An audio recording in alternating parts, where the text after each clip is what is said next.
Different from the forest floor.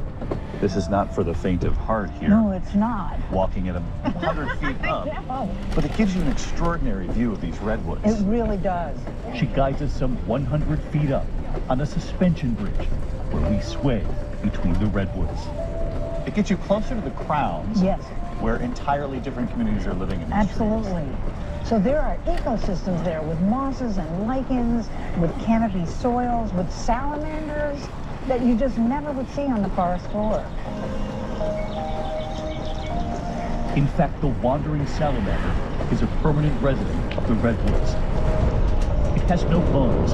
It breathes through its skin. In order to do so, its skin must stay wet. So these canopies are the perfect home.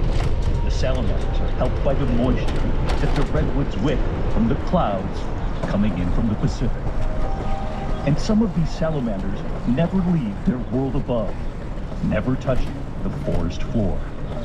You can see right to the top of it. All the way up there. The whole forest. Canopy soils, mosses, all going on in the forest canopy. And we take note of the sounds high above the forest floor. The birds up here. Yeah, are beautiful. These songbirds are incredible. It's an extraordinary study in contrast from the forest floor. As you move upward through these redwoods, you can see entire ecosystems sort of changing. As you climb these 800-year-old redwoods, we're about 100 feet up right here. You can see different parts of the forest sustaining themselves in different ways. The sunlight coming through. And if you look to the top of these redwoods, still hundreds of feet above where I am right now, there are entire ecosystems at the tops of these trees, living organisms that sustain themselves with the sun they're able to reach at the very top. With very little interest in ever being part of the forest floor. It is the tapestry that makes up the redwoods. These redwoods, standing strong for centuries, hundreds of feet into the air, are hiding a secret down below. Just beneath the ground, we are amazed to learn that their roots are not deep. Instead, they spread sideways in every direction, even through the streams and riverbanks that run through these woods. Dr. Lucy Koukoulas, a tree physiologist, takes us to an area where they revealed the roots just a few feet below. Can you tell which tree this root structure belongs to? No, they're all interconnected. Really? So the root structure from all of these trees we sort of see around us over time. Making a big mesh, basically, for stability. So there's strength in numbers. You know, the forest kind of supports itself. A redwood's roots maybe maximum 10 feet maybe going down, but they can go maybe say 100 feet laterally. Yeah. Wow. And so if you picture all of these trees around us and they've all got roots going 100 feet around them, it creates this very stable, kind of empowering, strengthening mesh.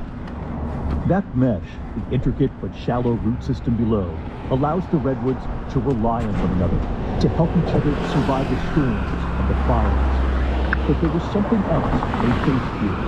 Long after the absolute 1800s, Americans saw opportunity with all of these redwoods. It was viewed almost as like an infinite resource, that there was just no way that they were going to be able to get through it. And then eventually they got through 95% of it. Which is incredible to think. Yeah. Jason Teraoka is a forester at Redwood National and State Parks. He tells us that back when there was logging here, they would then plant seed to replace the trees, later dropping seed from helicopters above. New trees would grow, but so close together, they would starve each other. As you look through the redwoods here, you can see where the branches once were. This is the tree giving up those branches because it couldn't get the nutrients because of the crowding. There was no more sunlight hitting the branches, so it's an automatic signal to the tree that it can't support those branches anymore. And in the crowded redwoods, they're sort of starving one another because they're competing for the sunlight, are they not? That's right. Their goal here now is to thin out some of these trees, to give them a chance to grow into a true redwood giant. Tiny bit of an adventure, David. Yeah. We approach an opening where, after their work here, we can see the sun now streaming in. You can actually see how much brighter it is right here. Right, how much sunlight Is actually is reaching kind of getting through. And the trees are responding.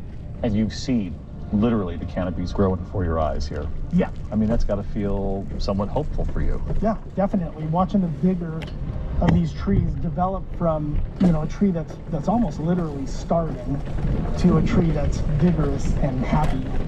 It's great. And now has a chance to grow into one of the great. Old growth trees. Yeah. So you have hope. I have hope. I have hope. The foresters have had help here from the people who lived here first. So we're walking on ancestral land right here. Yeah, this is the home of the Yurok people. Where we're standing right now used to be one of those mills. Yeah.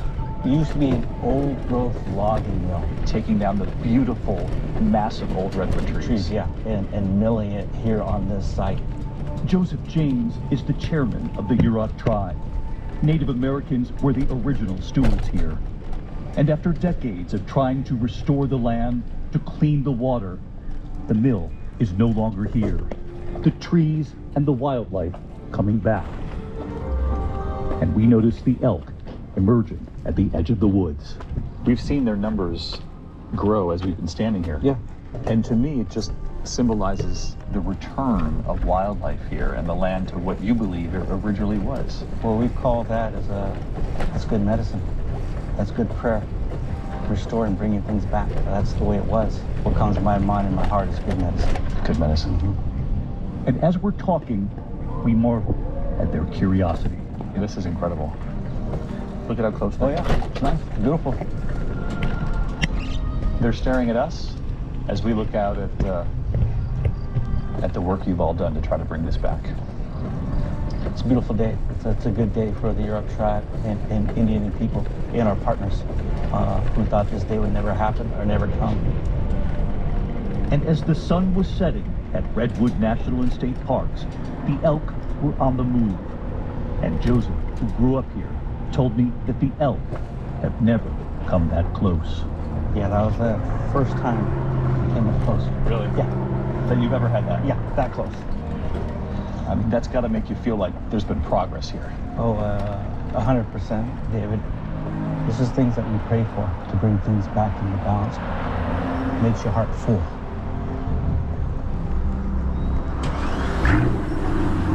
It makes your heart full, he says. Can you imagine he grew up here and never had the elk come that close? It was moving for us to stand there with them after all of that work to restore the redwoods. They've been around for hundreds of years, and as they told us there in the park, they'll be around for hundreds more. I hope you get to the redwoods, and if not, I hope you feel like you've been here now. Thank you for joining us as we celebrate 7 natural wonders of America. I'm David Muir. For more, you can head to nationalgeographic.com.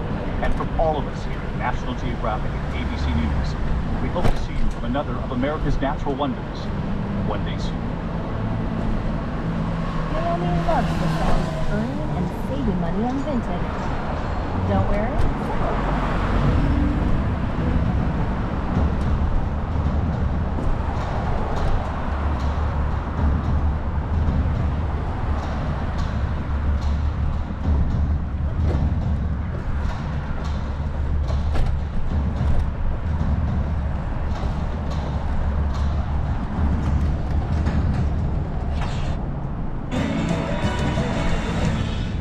Watching America's #1 streaming news. Live reporting, breaking new exclusives. Keep streaming with ABC News Live.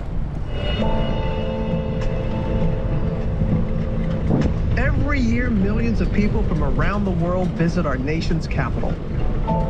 Its majestic landmarks are home to the very halls where democracy takes shape. But there's a hidden history here, especially on Pennsylvania Avenue. I wake up every morning in a house that was built by slaves. In 2016, former First Lady Michelle Obama called attention to that history during a speech at the DNC, sparking a firestorm online.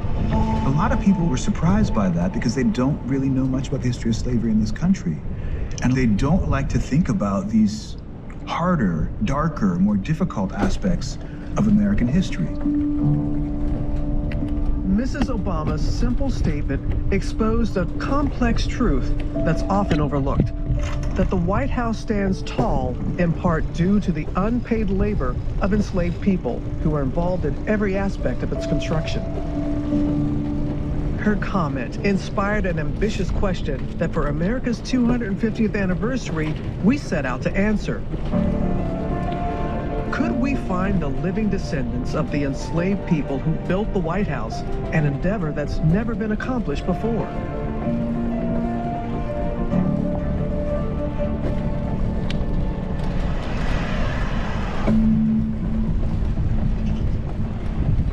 Our journey begins in Boston, at the headquarters of American Ancestors,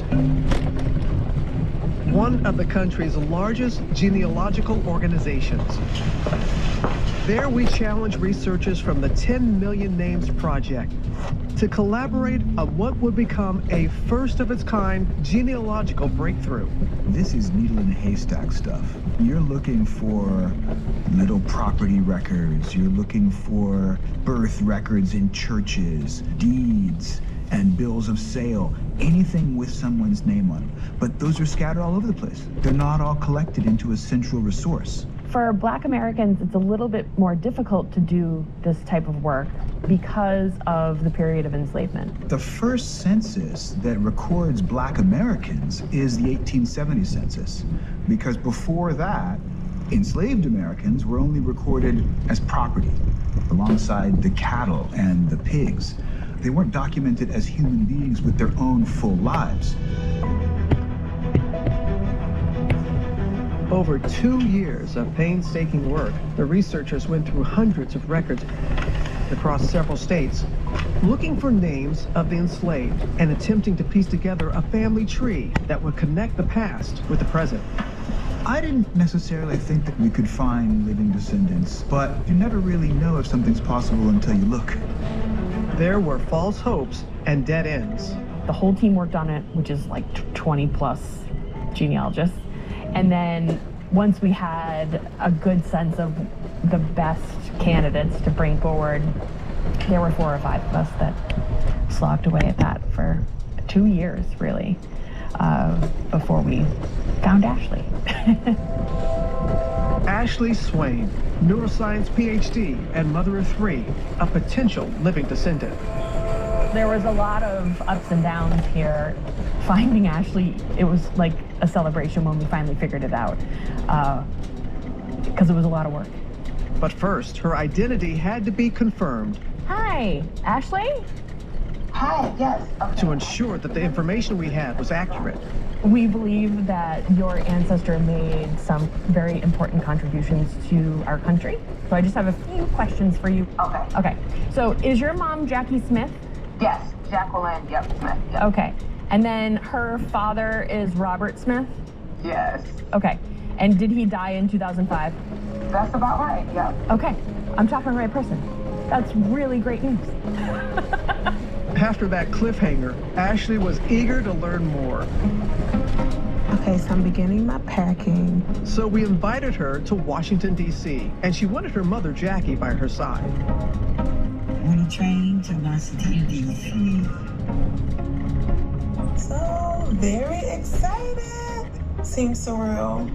I wonder what they're gonna say. I wonder who it is. The suspense is like killing me. Here we go.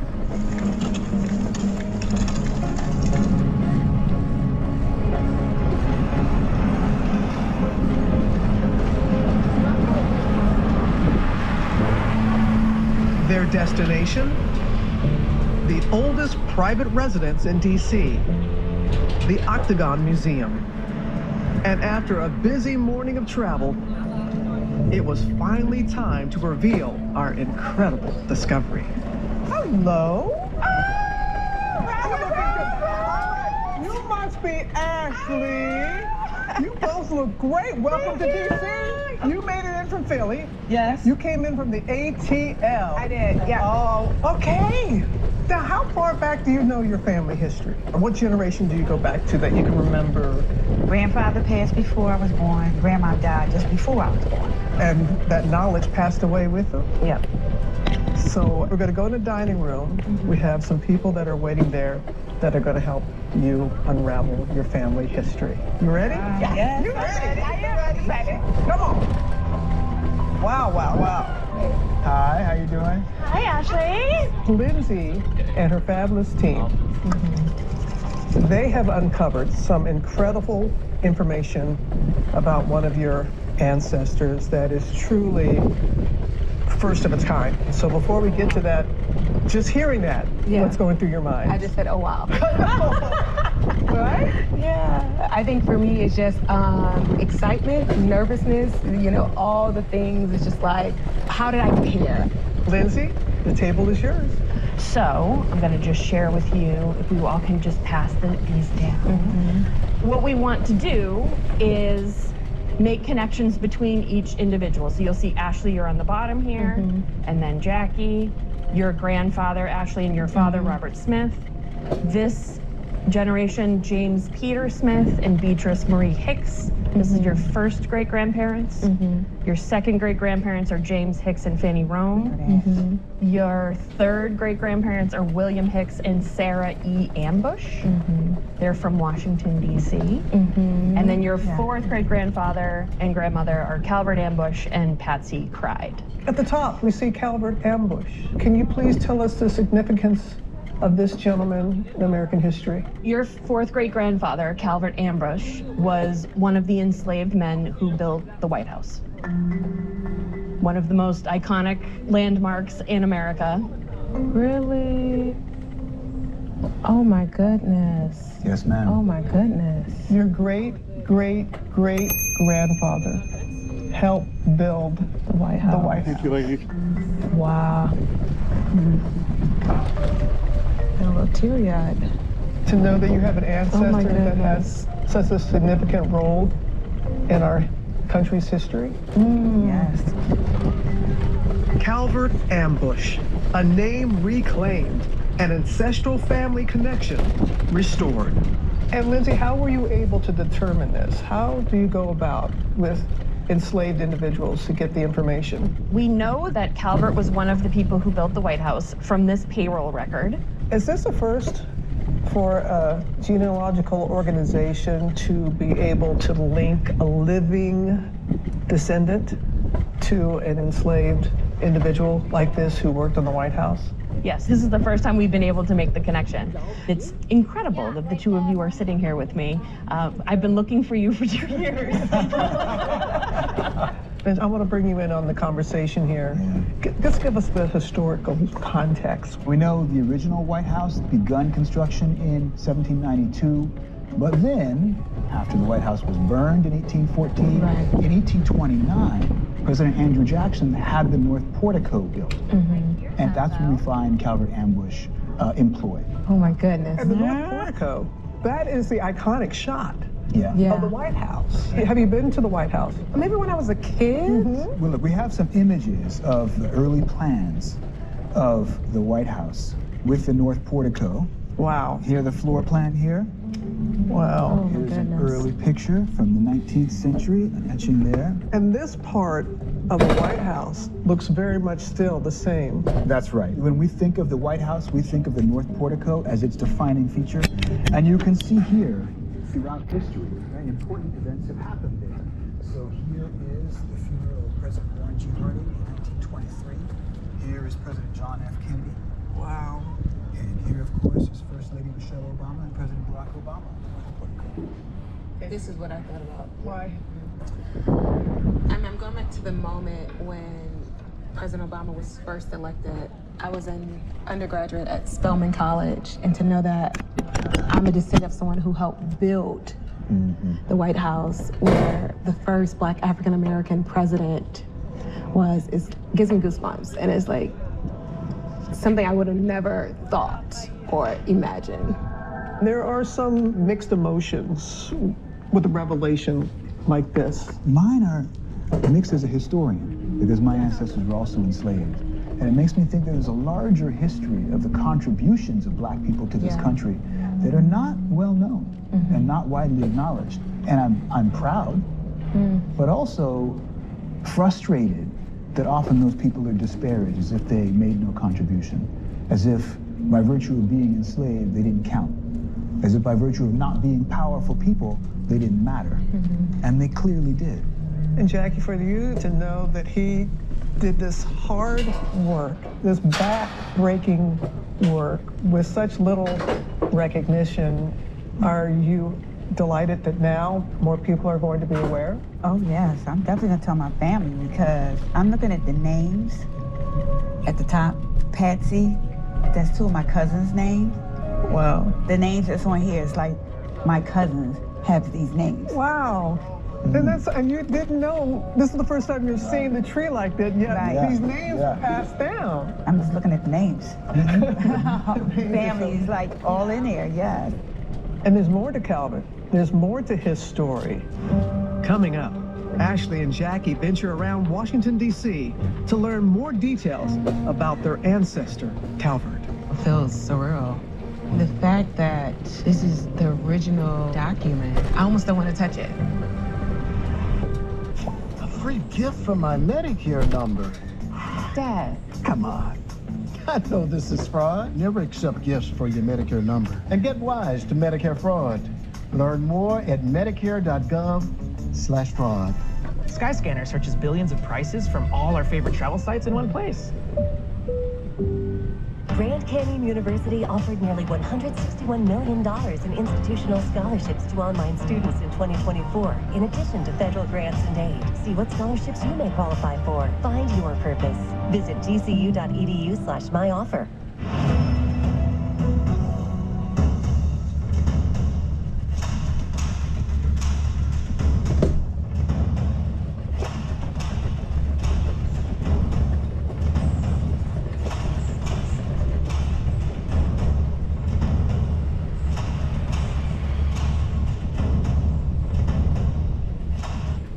Streaming news.